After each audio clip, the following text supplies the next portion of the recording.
Hola, soy el doctor Eder García Cruz, médico internista, cardiólogo, intensivista cardiovascular, ecocardiografista y también tengo entrenamiento en ECMO. Actualmente trabajo en el Instituto Nacional de Cardiología Ignacio Chávez y coordino la clínica de cardiopatías congénitas. Y también soy profesor titular del Diplomado de Ecografía de Cuidados Críticos, que se da también en el instituto. Bueno, me toca en esta ocasión hablarles de la confirmación del diagnóstico por ecocardiograma en insuficiencia cardíaca, un tema que actualmente está muy en boga y que vamos a abordar en los siguientes minutos. Como agenda de generalidades, vamos a ver algunas especificaciones, qué protocolo actualmente es el más adecuado, sus aplicaciones y los diferentes escenarios clínicos. El ultrasonido cardíaco enfocado es una herramienta útil en muchos contextos clínicos. Esta herramienta se ha llamado ecoscopía, ecocardiografía crítica, POCUS en cardiología, etc., ¿no?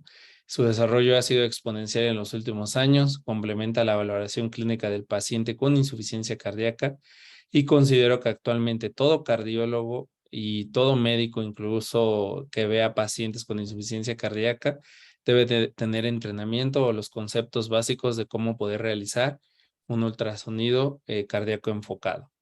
Con el ultrasonido pulmonar también se puede identificar de forma temprana la congestión pulmonar antes de que aparezcan los síntomas y es una extensión de la valoración en estos pacientes.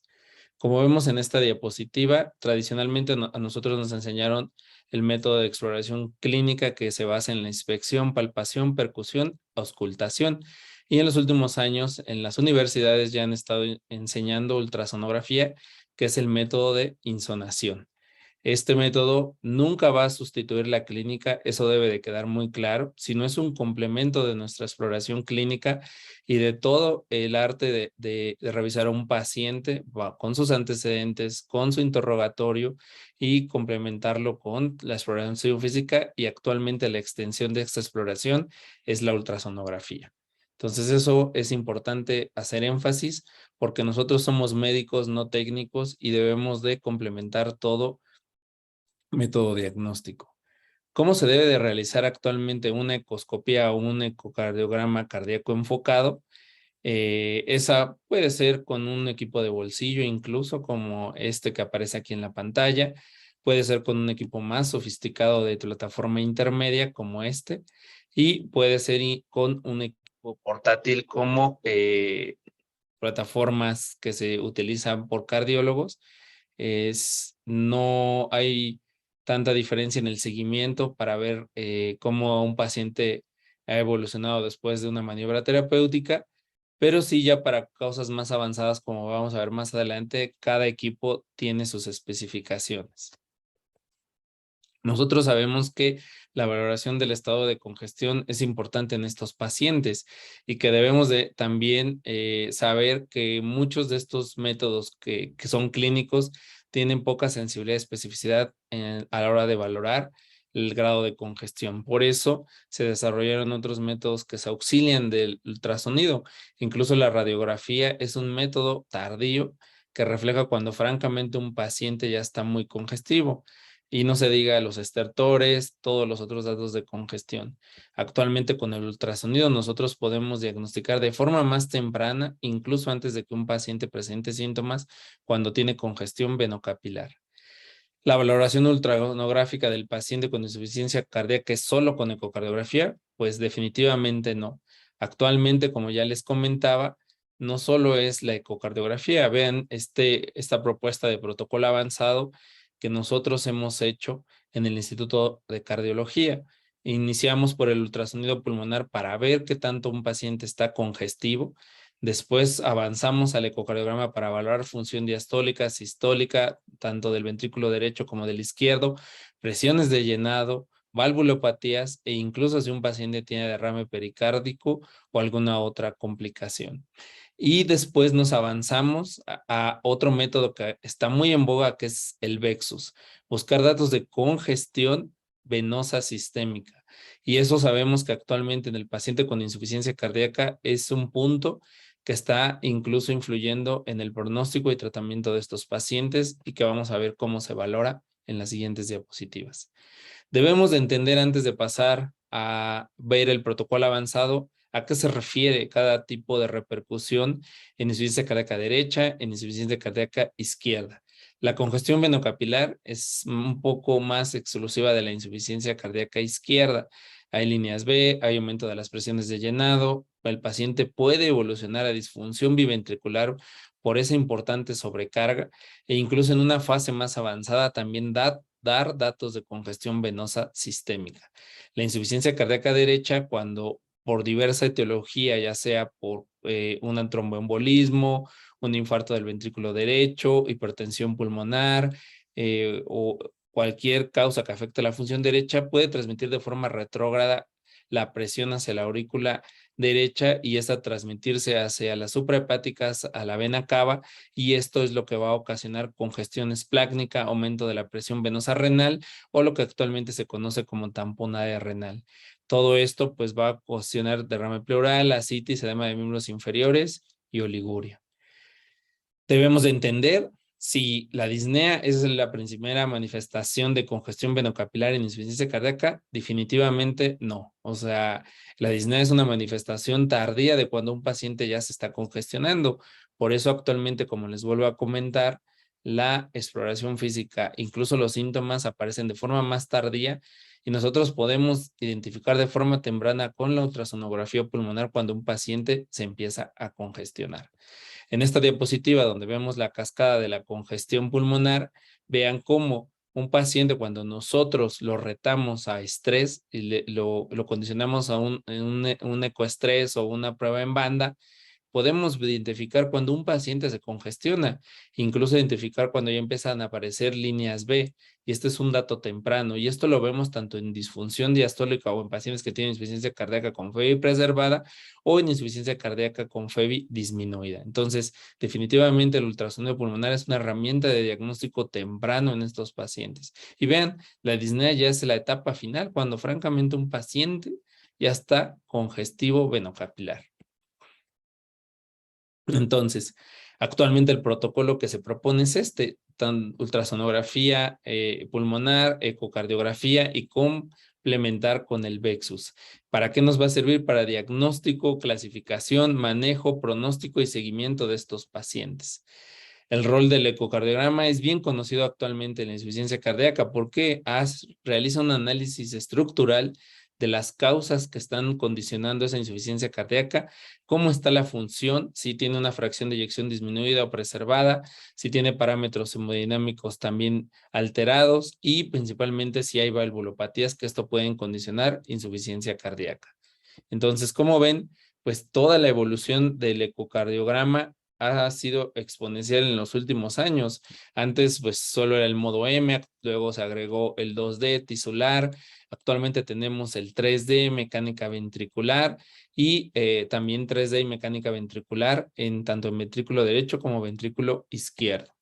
Entonces, en esta diapositiva se puede ejemplificar cómo con la ayuda del ecocardiograma yo confirmo cuando un paciente tiene disfunción ventricular izquierda, disfunción ventricular derecha, cuando tiene datos incluso ya de hipertensión pulmonar, cuando tiene derrame pleural, y puedo valorar la función diastólica, identificar los diferentes tipos de función diastólica. Entonces, esto nos muestra la importancia de la ultrasonografía, y me refiero a ultrasonografía porque no solo es ecocardiografía, sino que ya va más allá esta valoración. Ya no solo debemos de quedarnos con una valoración ecocardiográfica. ¿Qué debemos medir? Pues eso va a depender de cada paciente. Evidentemente, en un paciente en el cual queremos hacer un análisis más minucioso y es un paciente que está compensado y que queremos medir función diastólica y sistólica, pues podemos hacer un examen tan extenso como este. Va a hacerle mecánica ventricular, 3D, deformación, o sea, son diferentes métodos que podemos utilizar y podemos extendernos porque el paciente está estable. Pero cuando un paciente está inestable, que no tolera el decúbito, que está francamente congestivo, pues evidentemente no vamos a hacer toda esta extensión del examen ecocardiográfico. Entonces, ¿qué es lo que vamos a medir? La función biventricular, las presiones de llenado tanto de el ventrículo derecho como del ventrículo izquierdo, y pues ver si ese paciente ya tiene datos de cronicidad y cuál es la etiología de esa insuficiencia cardíaca. Sabemos que pues puede ser isquémica, valvular, actualmente pues las miocardiopatías, las infiltrativas por depósito están jugando un papel cada vez más preponderante. Incluso los pacientes que son sometidos a quimioterapia, pues cada vez vemos más que hacen insuficiencia cardíaca. Entonces debemos de saber identificar los diferentes patrones y cuáles son las causas en cada paciente que vemos con insuficiencia cardíaca. Y pues con el desarrollo de esto también viene cómo establecer cuando un paciente tiene datos de insuficiencia cardíaca con presiones de llenado elevadas. ¿Por qué? Porque este paciente evidentemente va a tener mayor riesgo de congestionarse, tiene mayor riesgo de eventos adversos a corto plazo que un paciente que tiene fiebre preservada y que las presiones de llenado no están tan altas. Entonces, ¿qué datos ecocardiográficos voy a buscar? Pues dilatación de la aurícula con un valor indexado más de 34 mililitros, una relación E' mayor de 14, correlaciona bien con una presión en cuña de la pulmonar mayor de 18, una velocidad de la onda E mayor de 120. Vean, en este ejemplo, si yo veo en urgencias a un paciente que llega por disnea, le hago una ecoscopia o un ecocardiograma cardíaco enfocado y vean cómo estos pacientes pues ya tienen disfunción evidentemente de la función ventricular y eso pues ya me va a sugerir que la causa de la disnea es cardiovascular.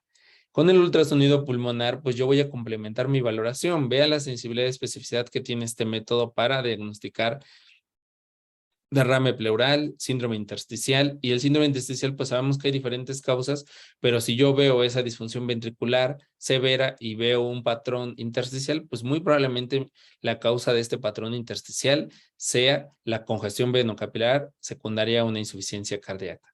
Entonces yo debo de saber valorar lo mínimo de la ultrasonografía pulmonar, saber identificar las líneas B, las líneas A, qué es lo normal, qué es lo anormal, para yo poder hacer una cuantificación. Y esto es muy importante y por eso hago énfasis en que todo médico actualmente que ve a estos pacientes debe de tener entrenamiento básico en ultrasonografía pulmonar. Entonces vean aquí cuando yo veo líneas B, puedo ver diferentes patrones, menos de 3 líneas B, más de 3 líneas B, francamente un patrón en vidrio despulido. Entonces debo de saber identificar estos patrones para que yo pueda establecer un score de puntuación de qué tan congestivo está mi paciente. Y también pueda hacer diagnóstico diferencial con neumonía o con otras causas de síndrome intersticial. ¿Cómo lo voy a distinguir? Pues por el grosor de la pleura. En insuficiencia cardíaca regularmente la pleura no se altera y en pacientes que tienen causa pulmonar hay engrosamiento e irregularidad de la pleura. Vean, este es un ejemplo como pues francamente está congestivo este paciente con una pleura o línea pleural delgada. Entonces, ¿cómo voy a distinguir un edema agudo pulmonar cardiogénico de una etiología pulmonar? Pues nos ayudamos evidentemente del ecocardiograma. Si un paciente tiene depresiones de llenado alteradas, disfunción ventricular severa y tiene todos estos parámetros por eco, pues punzaríamos más que el edema pulmonar es de origen cardiogénico. Y si no tiene nada de esto alterado y yo veo un patrón así, francamente C, con función biventricular conservada, pues pensaría más en una etiología pulmonar.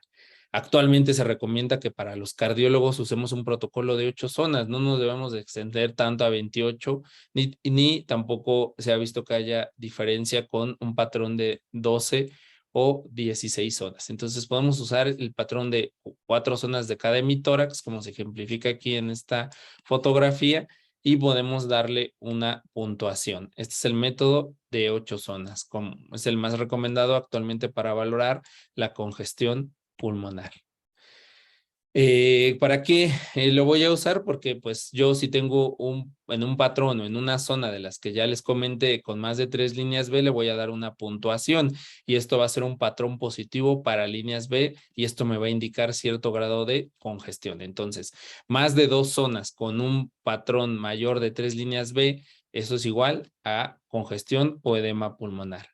En esta diapositiva se ejemplifica bien el score que le voy a asignar. Menos de 3 líneas, 0 puntos, más de 3 líneas, 1 punto. Y yo le voy a dar pues el puntaje máximo a mis 8 zonas, que sería 8. y de ahí yo voy a partir cuando valora un paciente y puedo medir la maniobra terapéutica con diurético a las 2 o 3 horas si disminuyó ese puntaje y saber si disminuyó la congestión venocapilar en ese paciente. Entonces es muy importante tener en cuenta esto, que actualmente los médicos deben de estar entrenados en ultrasonografía pulmonar. Ya se ha demostrado su valor en el seguimiento de estos pacientes, no solo en el hospital, sino también de forma ambulatoria. Hay diversas publicaciones que han establecido el riesgo de eventos adversos a corto plazo en pacientes con FEBI preservada y FEBI disminuida. Y sabemos que actualmente los pacientes que se egresan con cierto grado de congestión venocapilar tienen alto índice de reingreso en los siguientes, incluso horas o en los siguientes días, cuando no se van adecuadamente compensados. También el riesgo de eventos adversos o incluso muerte en los siguientes meses es más alto en un paciente que está francamente congestivo y que tiene disfunción biventricular severa. Entonces, es importante por eso actualmente realizar un adecuado ultrasonido pulmonar para estratificar el riesgo de reingreso y de eventos adversos en los siguientes meses de estos pacientes.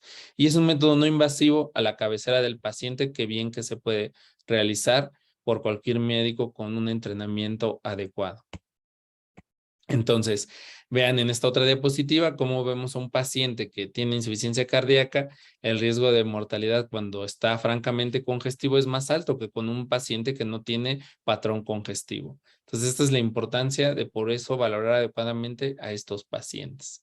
Si yo veo también en esta diapositiva, los pacientes que tuvieron más de 3 líneas B, el riesgo de mortalidad y de hospitalización fue mayor comparado con los pacientes que no tenían un patrón B. Y esto pues ya está con bastante estudios han comprobado esto. Entonces, por eso aquí se expone la importancia de realizar una valoración adecuada.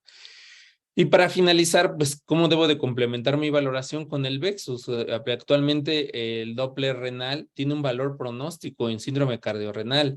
Si yo veo un índice de resistencia renal mayor de 0.8 en estos pacientes, probablemente ya no van a responder a diurético. En esta publicación se expone bien cómo se hizo un estudio en pacientes con síndrome cardiorrenal y que tenían un índice de resistencia renal mayor de 0.8. Esos pacientes iban a requerir a corto plazo terapia de sustitución renal.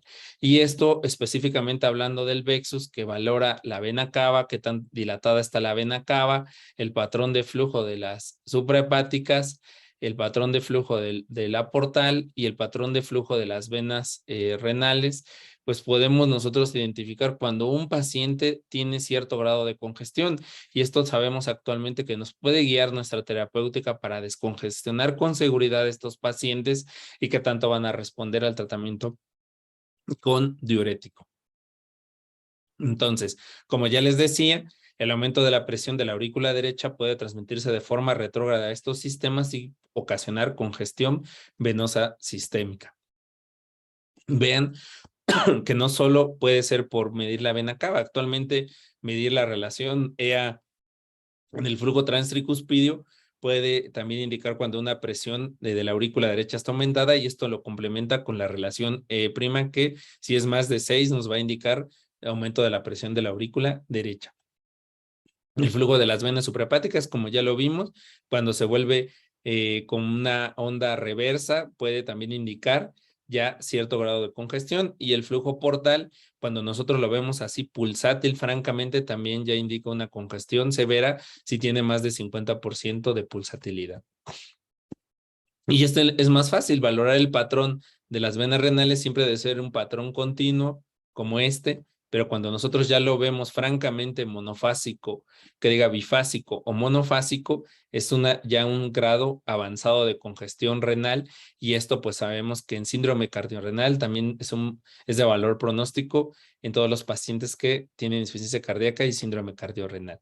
Entonces, actualmente también se debe de complementar la valoración con estos parámetros y extendernos a valorar estos flujos en otros sistemas y no solo en corazón.